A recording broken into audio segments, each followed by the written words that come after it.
Hello, it is Topical Tuesday, August 27th, 2019. Steve Sipress here.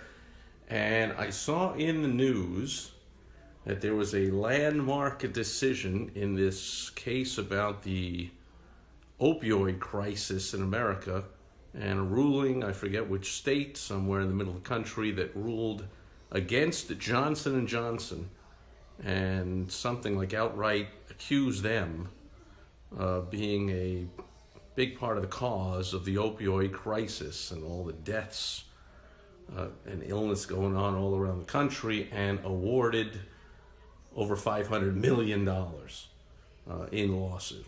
Now, that's neither here nor there, and of course it's all good, whatever. But what struck me about it is that part of the judge's ruling was that Johnson & Johnson did, I think the quote was, aggressive and misleading advertising. So, now, is it really aggressive advertising and aggressive marketing, aggressive and misleading marketing, something like that? Was it really aggressive marketing and misleading marketing, or was he upset about aggressive and misleading marketing? Because here's the deal. As a business owner and entrepreneur, and that's who I hope you are if you're watching my videos, you know that cash flow is the lifeblood of any business, and cash doesn't come in unless sales are made. And the easiest way to make sales is to do excellent marketing, advertising, so that people are predisposed to do business with you, and then the sales come about in a natural, simple, easy way, depending, of course, on the complexity of your product or service. But absolutely, marketing is a key to the existence, the sustenance, and certainly the success of any business. So when I see on the news that a judge said, "Oh, I'm ruling against you because you did aggressive marketing," I'm like, let's not be ridiculous. So let's examine what's meant by that, and there's a cautionary tale for all businesses. So number one, it's the term, I believe, was aggressive and misleading marketing. So maybe what he meant was you're doing misleading marketing and you're being too aggressive about it.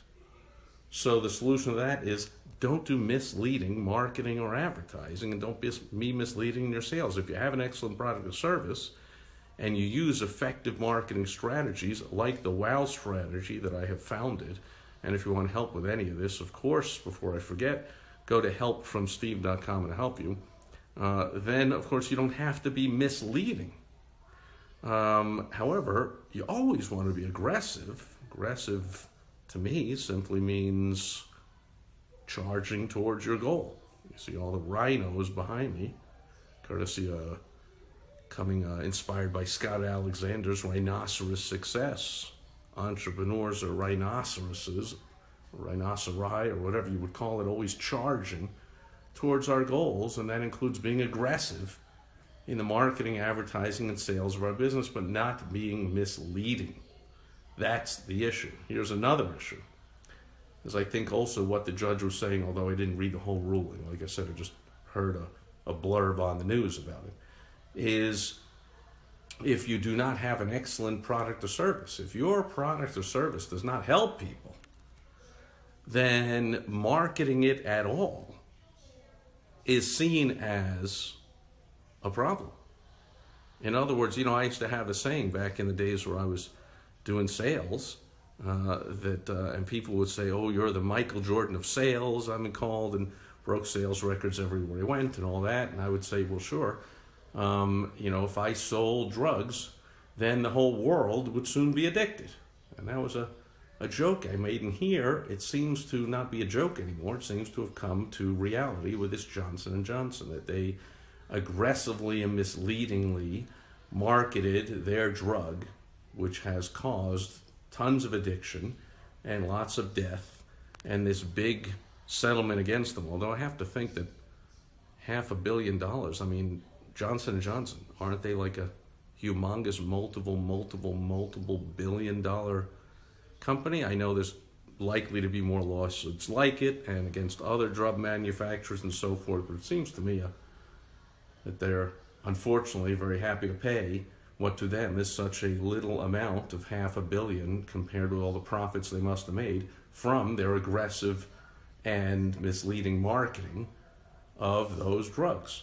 So here's the thing: if you have a product or service that is not excellent, and even worse, if it harms people, although now that I think about it, like these drugs that Johnson & Johnson sold were legal and they were prescribed by doctors. In that case, it makes them like any other tool that can be used for good or for bad, like fire, like a car, like a knife, like a gun. All these things can be used for good, but they can all be used as weapons for bad, for evil.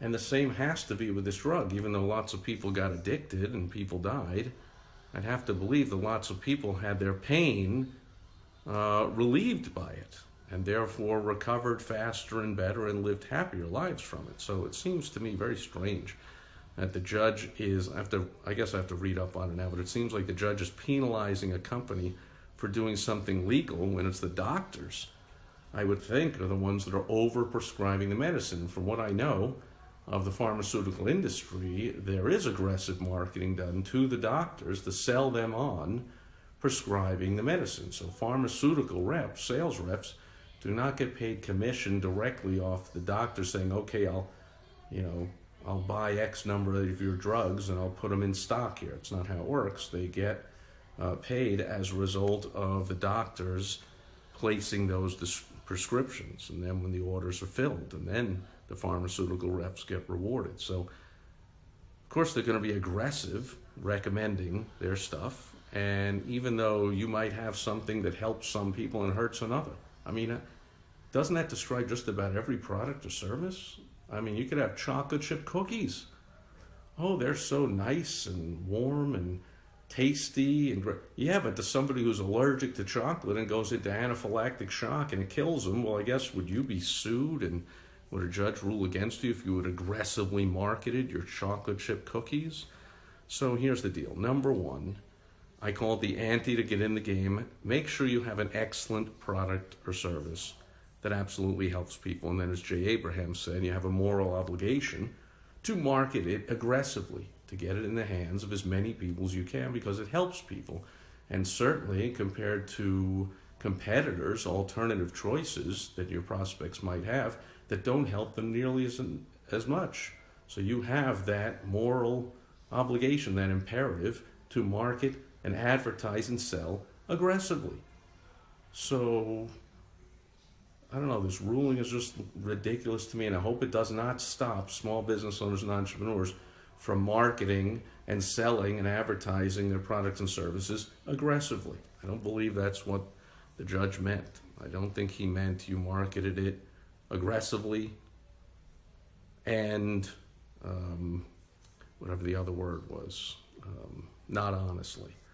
I believe he meant those two words together. So if you're going to be dishonest, first of all, don't. Just get out of that industry, get a better product or service if your service is not good and you have to be dishonest and misleading. I think that was the word. If you have to be misleading in your marketing and advertising, oh my goodness, find something else to sell. But when you do, be aggressive. As the cheerleaders would say, be aggressive. Be aggressive. It's a little bit of a take on Alec Baldwin from the great movie that I hope all business owners and people in sales have seen, Glengarry Glen Ross. ABC, always be closing. Always be aggressive in your advertising and marketing. Don't fall for this ruling that somehow aggressive marketing is bad. It is not. Aggressive and misleading marketing. Non-aggressive and misleading marketing. Any kind of misleading marketing is bad. The fact that he threw in the word aggressive just seems strange to me and threw the whole thing off. Again, I'll read the ruling, but that just stuck me as like, whoa. I really hope, and for your sake watching this video, that you don't get the message from that, whoa, I don't want to market or advertise or sell my stuff too aggressively. That's a bad thing. No, it is not. As the great Zig Ziglar said, timid salespeople have skinny kids. Timid salespeople have skinny kids. Be aggressive. Don't be misleading. That'll do it.